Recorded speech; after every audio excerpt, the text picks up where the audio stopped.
I am by birth a Genovese, and my family is one of the most distinguished of that republic. My ancestors had been for many years councillors and syndics, and my father had filled several public situations with honor and reputation. He was respected by all who knew him for his integrity and indefatigable attention to public business. He passed his younger days perpetually occupied by the affairs of his country. A variety of circumstances had prevented his marrying early, nor was it until the decline of life that he became a husband and the father of a family. As the circumstances of his marriage illustrate his character, I cannot refrain from relating them. One of his most intimate friends was a merchant, who, from a flourishing state, fell, through numerous mischances, into poverty. This man, whose name was Beaufort, was of a proud and unbending disposition, and could not bear to live in poverty and oblivion in the same country where he had formerly been distinguished for his rank and magnificence. Having paid his debts, therefore, in the most honorable manner, he retreated with his daughter to the town of Lucerne, where he lived unknown and in wretchedness. My father loved Beaufort with the truest friendship, and was deeply grieved by his retreat in these unfortunate circumstances. He bitterly deplored the false pride which led his friend to a conduct so little worthy of the affection that united them. He lost no time in endeavoring to seek him out, with the hope of persuading him to begin the world again through his credit and assistance. Beaufort had taken effectual measures to conceal himself, and it was 10 months before my father discovered his abode. Overjoyed at this discovery, he hastened to the house, which was situated in a mean street, near the Reuss. But when he entered, misery and despair alone welcomed him. Beaufort had saved but a very small sum of money from the wreck of his fortunes, but it was sufficient to provide him with sustenance for some months, and in the meantime he hoped to procure some respectable employment in a merchant's house. The interval was, consequently, spent in inaction. His grief only became more deep and rankling when he had leisure for reflection, and at length it took so fast hold of his mind that at the end of 3 months he lay on a bed of sickness, incapable of any exertion. His daughter attended him with the greatest tenderness, but she saw with despair that their little fund was rapidly decreasing, and that there was no other prospect of support. But Caroline Beaufort possessed a mind of an uncommon mold, and her courage rose to support her in her adversity. She procured plain work, she plaited straw, and by various means contrived to earn a pittance scarcely sufficient to support life. Several months passed in this manner. Her father grew worse, her time was more entirely occupied in attending him, her means of subsistence decreased, and in the 10th month her father died in her arms, leaving her an orphan and a beggar. This last blow overcame her, and she knelt by Beaufort's coffin, weeping bitterly, when my father entered the chamber. He came like a protecting spirit to the poor girl, who committed herself to his care, and after the interment of his friend, he conducted her to Geneva, and placed her under the protection of a relation. 2 years after this event Caroline became his wife. There was a considerable difference between the ages of my parents, but this circumstance seemed to unite them only closer in bonds of devoted affection. There was a sense of justice in my father's upright mind, which rendered it necessary that he should approve highly to love strongly. Perhaps during former years he had suffered from the late discovered unworthiness of one beloved, and so was disposed to set a greater value on tried worth. There was a show of gratitude and worship in his attachment to my mother, differing wholly from the doting fondness of age, for it was inspired by reverence for her virtues, and a desire to be the means of, in some degree, recompensing her for the sorrows she had endured, but which gave inexpressible grace to his behavior to her. Everything was made to yield to her wishes and her convenience. He strove to shelter her, as a fair exotic is sheltered by the gardener, from every rougher wind, and to surround her with all that could tend to excite pleasurable emotion in her soft and benevolent mind. Her health, and even the tranquility of her hitherto constant spirit, had been shaken by what she had gone through.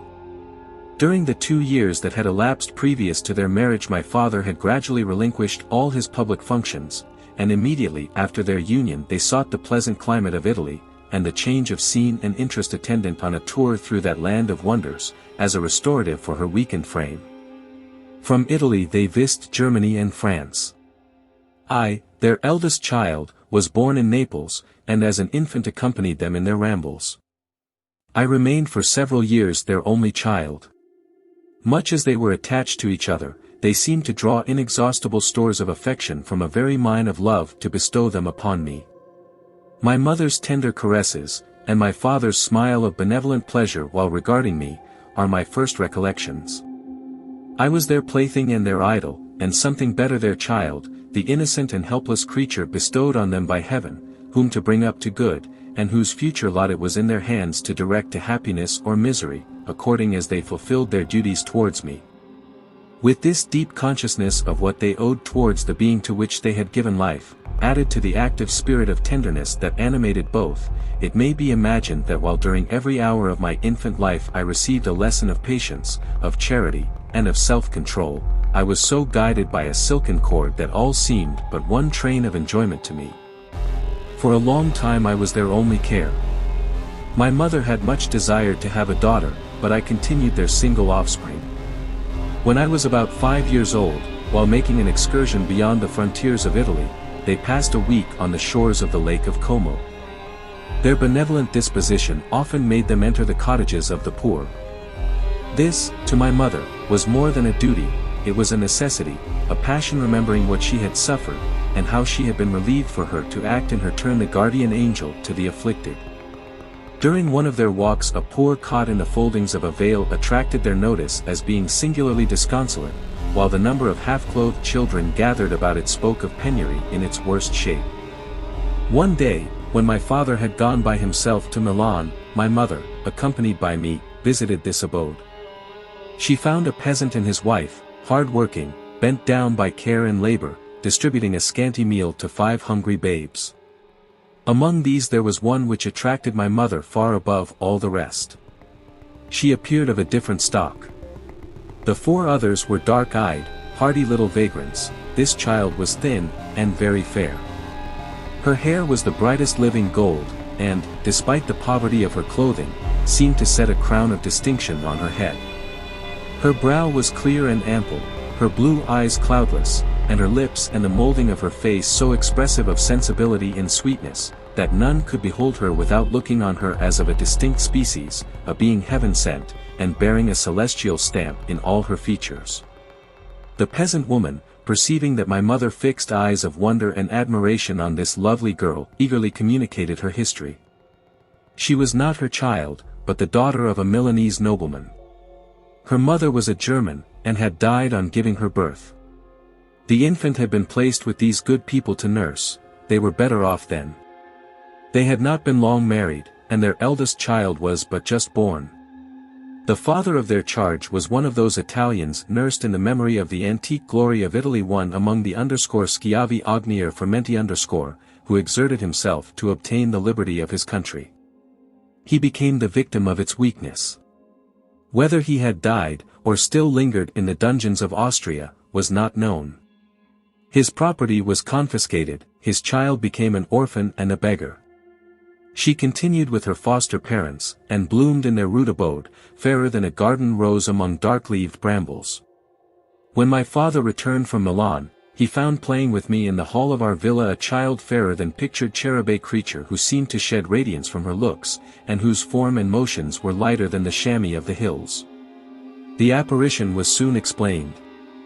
With his permission my mother prevailed on her rustic guardians to yield their charge to her. They were fond of the sweet orphan.